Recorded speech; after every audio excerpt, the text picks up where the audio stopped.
नमस्कार साथियों। कर्पूरी ठाकुर को भारत रत्न देने के बाद बिहार की सियासत पूरी तरह से बदल गई है, एकदम गर्म हो गई है। 24 तारीख का वो दिन था जिस दिन साथियों बीजेपी के द्वारा कर्पूरी ठाकुर को भारत रत्न देने की घोषणा की जाती है और नीतीश कुमार की जवान फिसल जाती है। नीतीश कुमार का साथियों बयान आता है कि यहां पर बहुत सी पार्टियां हैं जो केवल वंशवाद के तौर तरीके पर चल रही हैं, परिवारवाद का फॉर्मूला अपना रही हैं, लेकिन हम यहां पर मात्र और मात्र समाज के लिए काम करते रहेंगे, दबे कुचले लोगों को उठाने का प्रयास करेंगे। और फिर होता क्या है? होता यह है कि साथियों जो सियासत है वो धीरे धीरे गर्म होने लगती है। आप सभी ये बात जानते हैं कि नीतीश कुमार और लालू प्रसाद यादव की साथियों यहां पर बिल्कुल भी बन नहीं रही है। क्यों नहीं बन रही है? उसके कुछ अंदरूनी कारण हो सकते हैं, कुछ आपसी मतभेद हो सकते हैं। यहां पर साथियों ट्वीट निकल के आता है लालू प्रसाद यादव की बेटी का, जिनका नाम है रोहिणी आचार्य, और वो कमेंट करती हैं। क्या साथियों ट्वीट करती हैं उसको समझिएगा, और फिर इस ट्वीट को साथियों दबाव डाल के डिलीट करवा दिया जाता है। यहां पर कमेंट आता है कि समाजवादी पुरोधा होने के करने का वही दावा करते हैं हवाओं की बदलती जिनकी विचारधारा है। मतलब उनका सीधा इशारा था कि जो हवा के साथ अपने आप को बदल लेते हैं या साथियों अपने दल बदलू रूप में आ जाते हैं। पहले आप जानते हैं कि नीतीश कुमार बीजेपी के साथ थे, लेकिन बीजेपी का दामन छोड़ करके यहां पर उन्होंने आरजेडी यानी कि राजद का साथ दिया और तेजस्वी प्रताप यादव, लालू प्रसाद यादव के साथ उन्होंने सरकार बना ली और सीएम के पद को यहां पर हथिया लिया। यहां पर दोनों ही साथियों, दोनों ही पार्टियां अपना अपना वजूद बचाना चाहती हैं, अपने अपने वजूद को भुनाना चाहती हैं। यहां पर साथियों अगला ट्वीट करती हैं कि खींच जताए क्या होगा। खींच मतलब आप जानते हो कि झुंझलाहट दिखा के क्या होगा। जब हुआ ना कोई योग्य, कोई अपना योग्य नहीं हुआ तो ऐसी खींच जता करके क्या होगा। विधि का विधान कौन टाले जब खुद की नीयत में ही खोट। मतलब इस प्रकार के ट्वीट साथियों जब रोहिणी आचार्य के द्वारा किए गए तो फिर यह साफ तौर पर नजर आने लगा कि राजद हो या फिर जेडीयू हो, दोनों की आपस में नहीं बन रही है। यहां पर प्लान साथियों किसका था यह समझने का भी प्रयास करते हैं। पहले नीतीश यह चाह रहे थे कि विधानसभा को भंग कर दिया जाए, लेकिन लालू प्रसाद यादव इस चीज के लिए मना कर रहे थे। यहां पर नीतीश चाह रहे थे कि विधानसभा को भंग करने के बाद में मई और जून में दोबारा से चुनाव कराए जाएं, जिससे कि और पार्टी मजबूती के साथ उभर करके आ सके, जेडीयू भी मजबूती के साथ उभर के आ सके और राजद भी मजबूती के साथ उभर करके आ सके। लेकिन लालू प्रसाद यादव यहां पर सीधा सा कहते हैं कि कहीं ऐसा ना हो जाए कि जो राम भक्ति है या राम की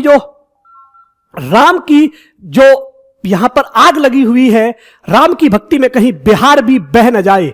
इसी डर से साथियों, इसी डर से लालू प्रसाद यादव नहीं चाहते कि अभी विधानसभा को भंग कर दिया जाए, क्यों ना थोड़ा सा सत्ता का सुख भोग लिया जाए। ठीक है, और वो जानते हैं कि अगर विधानसभा भंग हो गई तो क्या पता नीतीश आरजेडी का साथ छोड़ करके बीजेपी के साथ न चले जाए। यह भी कहीं ना कहीं साथियों लालू प्रसाद यादव के दिमाग में होगा कि अगर ये मौका उन्होंने छोड़ दिया, अगर उन्होंने ये मौका छोड़ दिया तो कहीं मोदी कोई खेल न कर दे। ये चीज लालू प्रसाद यादव के दिमाग में कहीं ना कहीं चल रही होगी, जो कि पूरे के पूरे राष्ट्र में ये चीज चल रही है कि ईवीएम में कुछ घपला है। ऐसा भी उनके दिमाग में कहीं ना कहीं चल रहा होगा कि यदि नीतीश की चाल और नीतीश का जाल अगर काम न कर पाया तो कहीं ये राम भक्ति में पूरी तरह से बह न जाए। ये चीजें कहीं ना कहीं चल रही होंगी। किसके? दोस्तों लालू प्रसाद यादव के। नीतीश कुमार, यहां पर नीतीश कुमार की बात करते हैं। नीतीश कुमार के एक समय पर कान और आंख या फिर कहें पैर भी कहे जाते थे, पूरा का पूरा साथियों शरीर था, वो थे लल्लन सिंह। लल्लन सिंह साथियों एक समय पर पूरे एडवाइजर हुआ करते थे और अध्यक्ष भी हुआ करते थे, लेकिन इस समय पर नीतीश कुमार के ये अध्यक्ष नहीं है, लल्लन सिंह नहीं है, बल्कि केसी त्यागी है, जिनकी पटना से लेकर के दिल्ली तक साथियों पूरी की पूरी नजर रहती है। सत्ता हो या कोई भी गलियारा हो, किस तरीके से सीटों का बंटवारा करना है, उस चीज पर पूरी तरह से राजनीतिक सलाहकार बने हुए हैं केसी त्यागी।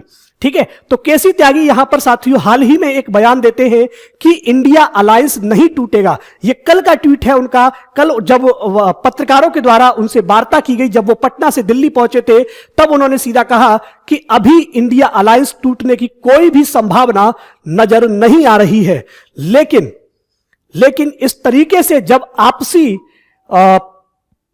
मुठभेड़ देखने को मिल रही है कि कोई विधायकों को बुला रहा है, कोई किसी को बुला रहा है, तो यहां पर यह लग रहा है कि अब अब आपसी खेमे में पूरी तरह से सुगबुगाहट हो चुकी है, आपसी खेमे में एकदम भी बन नहीं रही है। तेजस्वी यादव यहां पर कोई भी कमेंट करते हुए नजर नहीं आ रहे हैं। बाकी लोग आपसी लोगों से मिल और बैठ करके चीजों को संभालने का प्रयास कर रहे हैं, क्योंकि कहीं ना कहीं साथियों जब ऐसे कमेंट अपर्णा, क्या नाम है, रोहिणी आचार्य के द्वारा किए गए, जो कि लालू यादव की बेटी है, जब उनके द्वारा ऐसे कमेंट किए गए तो यह चीज साफ नजर आ गई कि इनके द्वारा नीतीश के प्रति किसी भी प्रकार का कोई आदर का भाव नहीं था। और इसी चीज को साथियों बीजेपी अब भुनाना चाहती है, क्योंकि एक आंकड़ा साथियों यह भी कहता है कि वहां पर सीटें निकालने के लिए लगभग 122 या 20 सीटें वहां पर चाहिए होती हैं।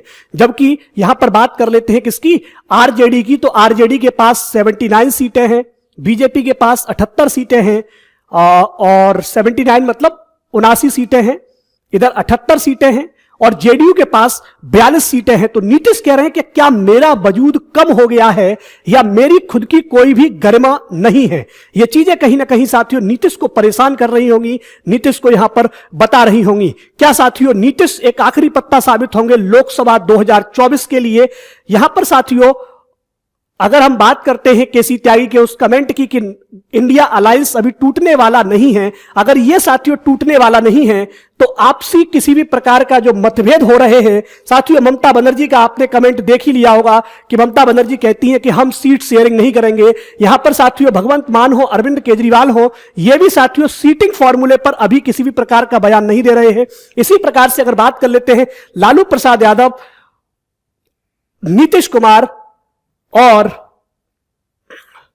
तेजस्वी यादव, अब यहां भी साथियों किसी प्रकार का कोई फॉर्मूला नजर नहीं आएगा। तो क्या साथियों जो भारत यात्रा, भारत जोड़ो यात्रा जो की जा रही है, जिसे भारत न्याय यात्रा का नाम दिया है राहुल गांधी ने, क्या वो फेल हो जाएगी और यहां पर मोदी जी और अमित शाह की जोड़ी फिर से हिट कर जाएगी? क्या साथियों आप सब जानते हैं कि मोदी और शाह दोनों की जोड़ी किस प्रकार से कमाल दिखाती है, वो देखते ही बनता है। इस समय पर साथियों राजनीति अपने चरम पर जा रही थी। एक तरफ साथियों राम मंदिर पूरी तरह से पूरे देश को कवर कर रहा है, वहीं पर कर्पूरी ठाकुर को साथियों भारत रत्न देकर के यहां पर जो भी तबका है साथियों, जो भी तबका नीतीश कुमार कब्जाना चाहते थे या तेजस्वी यादव कब्जा रहे थे या फिर हम कहें कि लालू यादव कब्जा रहे थे, जिन समाजवादियों को वो राह दिखा रहे थे, उन पर साथियों सीधा सीधा कब्जा अब किसका हो जाएगा आप खुद ही समझ रहे हैं कि इस समय पर यह साथियों एकदम राजनीतिक स्टंट था कि कर्पूरी ठाकुर को अचानक से साथियों भारत रत्न दे दिया गया। आप सभी जानते हैं कि राजनीति में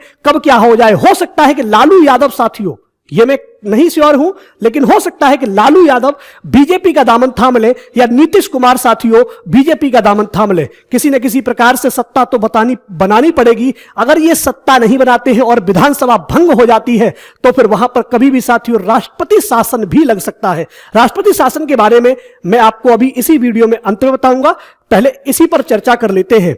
यहां पर राजनीति में कब क्या हो जाए यह चीजें साथियों कुछ कहा नहीं जा सकता। मोदी, नड्डा और शाह ने साथियों एक बंद कमरे में लगभग 3 घंटे की मीटिंग की है, और साथ ही साथ जो बिहार के अंदर विनोद तावड़े हो, सम्राट चौधरी हो या फिर विजय कुमार सिन्हा हो, इनके साथ लगातार फोन पर बातचीत की है, और जो इनके बीजेपी के नेता है साथियों उनसे भी बिहार में लगातार संपर्क पर किया है नड्डा के द्वारा और मोदी जी के द्वारा। तो इस तरीके से नजर आ रहा है कि पूरी तरह से सियासत साथियों गर्म है, और गर्म लोहे पर ही साथियों चोट करने से क्या होता है, लोहा पिघल जाता है या कहें कि लोहा चौड़ा हो जाता है। तो बिहार के प्रभारी हो या फिर अन्य नेता हो, विधायक हो, उनसे लगातार मुलाकात की जा रही है और कोशिश की जा रही है। साथ ही साथ यह भी देखा जा रहा है कि क्या नीतीश के आने से या लालू प्रसाद यादव के आने से खेमे में मजबूती आएगी।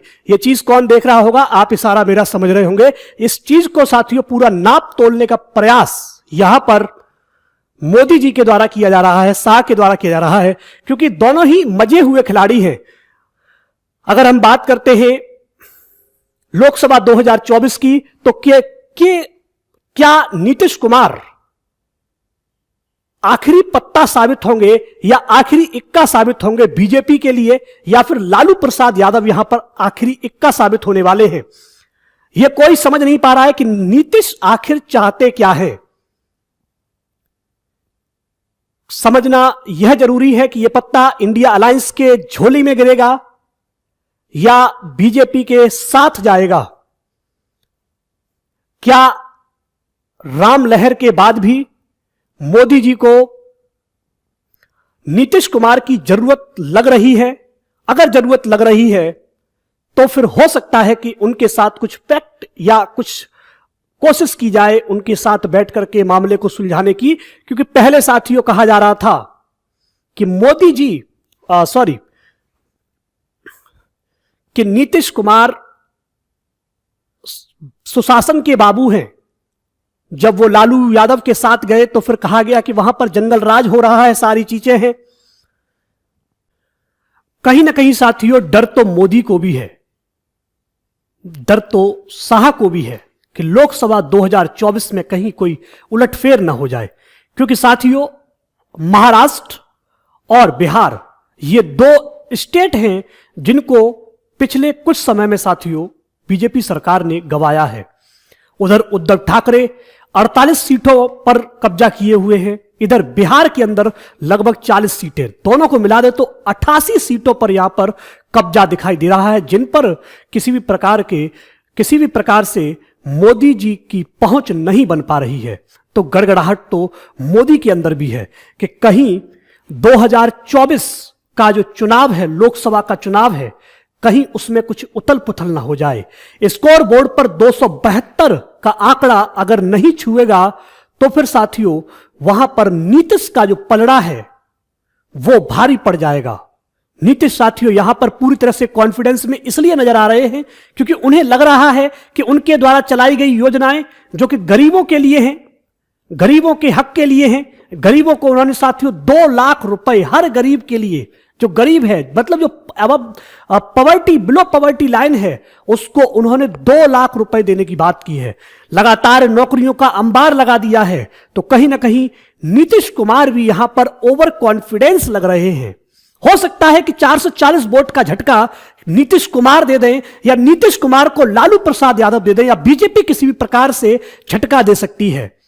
अब बात आती है कि क्या राष्ट्रपति शासन भी लग सकता है? अगर साथियों विधानसभा भंग होती है और ना आरजेडी किसी के साथ समर्थन लेती है और जेडीयू भी किसी के साथ समर्थन नहीं लेती है, साथ ही साथ अगर बीजेपी भी सत्ता बनाने में नाकामयाब होती है तो वहां पर राष्ट्रपति शासन भी लग सकता है। देखिएगा राष्ट्रपति शासन के बारे में क्या जानकारी है कि किसी राज्य की सरकार संवैधानिक प्रावधानों के अनुसार, मतलब जो 120-22 सीट का आंकड़ा है, अगर वो पार नहीं करती है तो फिर वहां पर खतरा उत्पन्न हो जाता है। जैसा कि आंकड़ा मैंने आपको शुरुआत में ही दिया था कि खेल साथियों कितना है, एक के पास 79 सीटें हैं, एक के पास 78 सीटें हैं और तीसरी पार्टी जो है उसके पास 42 सीटें हैं। 78 सीटें साथियों बीजेपी के पास हैं, 79 आरजेडी के पास हैं और ये सीटें 42 सीटों का साथियों जो मामला है ये जेडीयू के पास है। और जेडीयू साथियों नीतीश कुमार की पार्टी है जिसने आरजेडी के साथ मिलकर के गठबंधन की सरकार बनाई है। इससे पहले जेडीयू बीजेपी के साथ सरकार बना करके सत्ता में थी। अब यहां पर बात आती है कि कांग्रेस नहीं है, कांग्रेस के पास जो सीटें हैं वो 16 हैं, एआईएम के पास साथियों 4 या 2 सीटें हैं। इस प्रकार से ये सीटें बटी हुई हैं और उन सीटों को यहां पर अगर मिलाकर के देखा जाए तो ये पूरा का पूरा आंकड़ा लगभग 243 सीट निकल करके आता है। आप यहां पर देख पा रहे होंगे कि जो सीटें हैं साथियों वो 122 सीटों पर यहां पर जीत दर्ज हो जाती है और ये आंकड़ा इन्हीं के साथ मिलकर के पूरा हो सकता है। तो इसीलिए यह कोशिश की जा रही है कि राष्ट्रपति शासन लागू ना हो।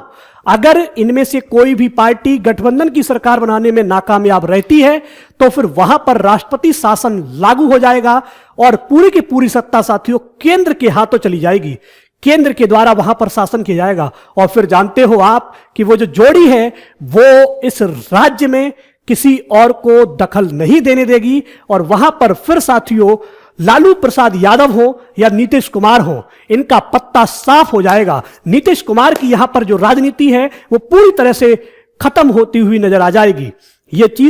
ये बात नीतीश कुमार खुद भी जानते हैं।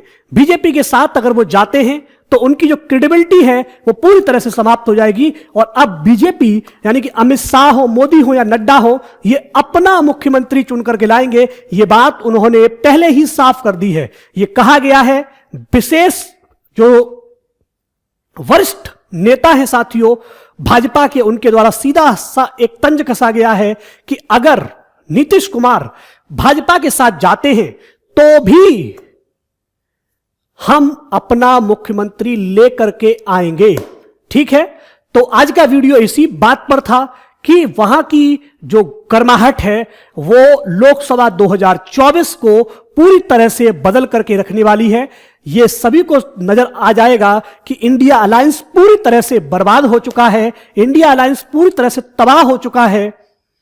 देखना बस ये है कि अब कौन किसकी सत्ता के साथ, कौन किस पलड़े में जाने का प्रयास करता है। क्या लालू प्रसाद यादव बीजेपी का दामन थामते हैं या नीतीश कुमार अपना वजूद बचाने के लिए बीजेपी के साथ जाते हैं, लेकिन वजूद तो फिर भी नहीं बचेगा। तो यहां पर यह सियासत का खेल है दोस्तों। मिलते हैं आपसे नई वीडियो में, तब तक के लिए नमस्कार, जय हिंद, जय भारत। पढ़ते रहिए, मस्त रहिए, घर पर रहिए, स्वस्थ रहिए।